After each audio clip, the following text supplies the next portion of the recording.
Welcome to Aisha's academy. Again നമ്മൾ principles of മാനേജ്മെന്റിലെ core ടോപ്പിക്സിലോട്ട് കിടക്കുകയാണ്. ക്വസ്റ്റ്യൻ നമുക്ക് നോക്കാം.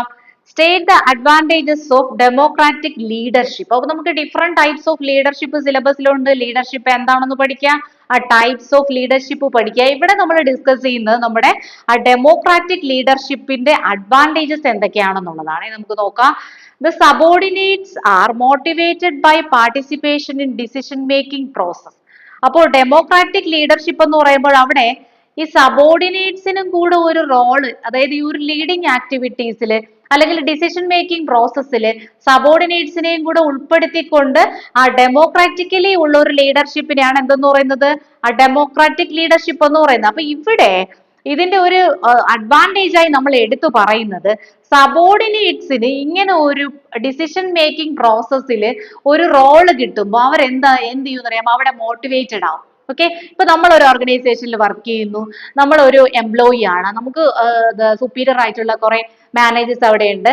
ആ മാനേജേഴ്സ് നമുക്ക് എന്തെങ്കിലും ഒരു ഡിസിഷൻ മേക്കിംഗ് പവർ നമുക്ക് കൂടി തന്നു, അല്ലെങ്കിൽ ഒരു സ്പെസിഫിക് ടാസ്ക് ചെയ്യാനുള്ള ഒരു അതോറിറ്റി നമ്മുടെ കയ്യിൽ തരുമ്പോൾ നമ്മുടെ മനസ്സിൽ ഓട്ടോമാറ്റിക്കലി അതൊരു മോട്ടിവേഷൻ ആണ് അല്ലെ. അപ്പൊ അത് പെട്ടെന്ന് പ്രോപ്പർ നല്ല രീതിയിൽ ഒന്ന് അക്കംപ്ലിഷ് ചെയ്തെടുക്കാൻ വേണ്ടിയിട്ട് നമ്മൾ ശ്രമിക്കും. അത്തരത്തിലുള്ള ഒരു ലീഡർഷിപ്പിനെയാണ് എന്തെന്ന് പറയുന്നത്, ഡെമോക്രാറ്റിക് ലീഡർഷിപ്പ് എന്ന് പറയുന്നത്.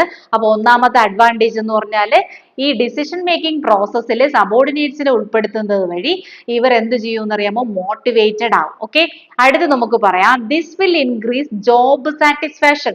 ഇത് എന്തിനു കാരണമാകുന്നു, ആ എംപ്ലോയീസിന്റെ ഇടയിൽ ജോബ് സാറ്റിസ്ഫാക്ഷൻ ഉണ്ടാവാനുള്ള ഒരു റീസൺ ആവുന്നു. അത് absence of leader does not affect output. അതായത് ആ ഡെമോക്രാറ്റിക് ലീഡർഷിപ്പ് ആണ്.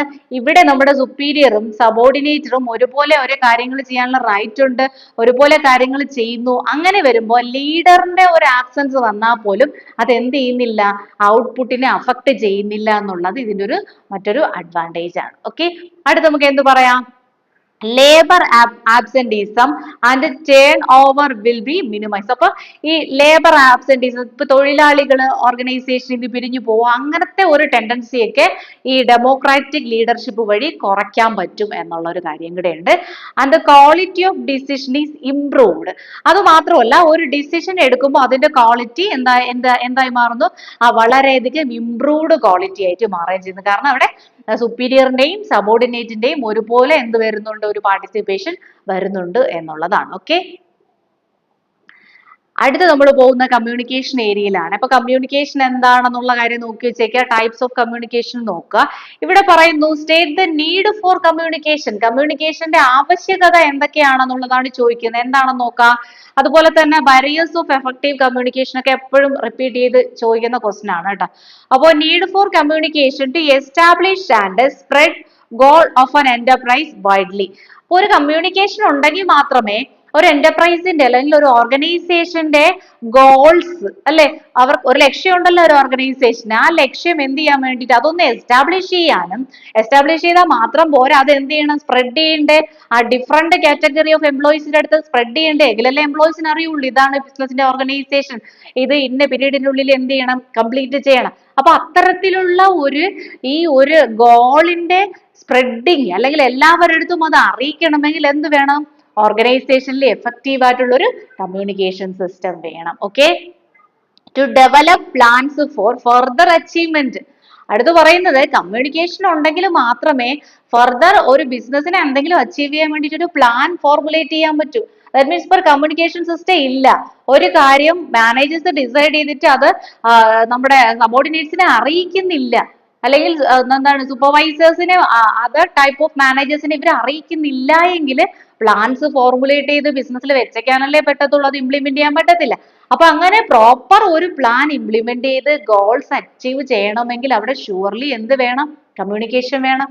ഒരു പ്ലാൻ എന്ന് പറഞ്ഞാൽ ഒരു മാനേജർ ഒറ്റയ്ക്കിരുന്നല്ലോ കംപ്ലീറ്റ് ചെയ്യുന്ന, അതിനെ ഡിഫറെന്റ് ആക്ടിവിറ്റീസ് ആയിട്ട് എന്ത് ചെയ്യുന്നു, ഡിവൈഡ് ചെയ്യുന്നു. അതിലൊരു പോർഷൻ ഒരാൾക്ക്, അങ്ങനെ പല പല ആൾക്കാർക്കായിട്ട് ഓരോ ഒരു പ്ലാനിന്റെ പല ടാസ്കുകൾ അസൈൻ ചെയ്യുകയാണ് ചെയ്യുന്നത്. അപ്പോൾ കമ്മ്യൂണിക്കേഷൻ ഉണ്ടെങ്കിൽ മാത്രമേ എന്ത് ചെയ്യാൻ പറ്റുള്ളൂ, ഫസ്റ്റ്ലി നമ്മൾ പറഞ്ഞത് ഗോൾസ് എസ്റ്റാബ്ലിഷ് ചെയ്ത് അത് ഡിഫറെന്റ് പേഴ്സൺസിന്റെ അടുത്ത് സ്പ്രെഡ് ചെയ്യണമെങ്കിൽ കമ്മ്യൂണിക്കേഷൻ വേണം. ഒരു പ്ലാൻ ഫോർമുലേറ്റ് ചെയ്ത് അത് പ്രോപ്പർ ആയിട്ട് ഇംപ്ലിമെന്റ് ചെയ്യണമെങ്കിൽ എന്ത് വേണം, കമ്മ്യൂണിക്കേഷൻ വേണം. To organise human and other resources in the most effective and efficient way. അത് മാത്രമല്ല ഓർഗനൈസേഷനിലുള്ള എല്ലാ റിസോഴ്സസ് ഇൻക്ലൂഡിങ് ഹ്യൂമൻ ബീങ്സ്. അപ്പൊ ഹ്യൂമൻ ബീങ്സിനെ നമ്മൾ എന്താണ് പറയുന്നത്? നമ്മുടെ ഓർഗനൈസേഷന്റെ റിസോഴ്സസ് ആയിട്ടല്ലേ നമ്മൾ കൺസിഡർ ചെയ്യുന്നത്. അപ്പൊ അത്തരത്തിലുള്ള എല്ലാ റിസോഴ്സസിനെയും പരസ്പരം കോർഡിനേറ്റ് ചെയ്ത് കൊണ്ടുവന്ന് ഓർഗനൈസേഷന്റെ ഗോൾസ് അറ്റൈൻ ചെയ്തെടുക്കണമെങ്കിൽ എന്താവശ്യമാണ്? കമ്മ്യൂണിക്കേഷൻ ആവശ്യമാണ്. ഓക്കെ, കമ്മ്യൂണിക്കേഷൻ അതിന് ആവശ്യമാണ്.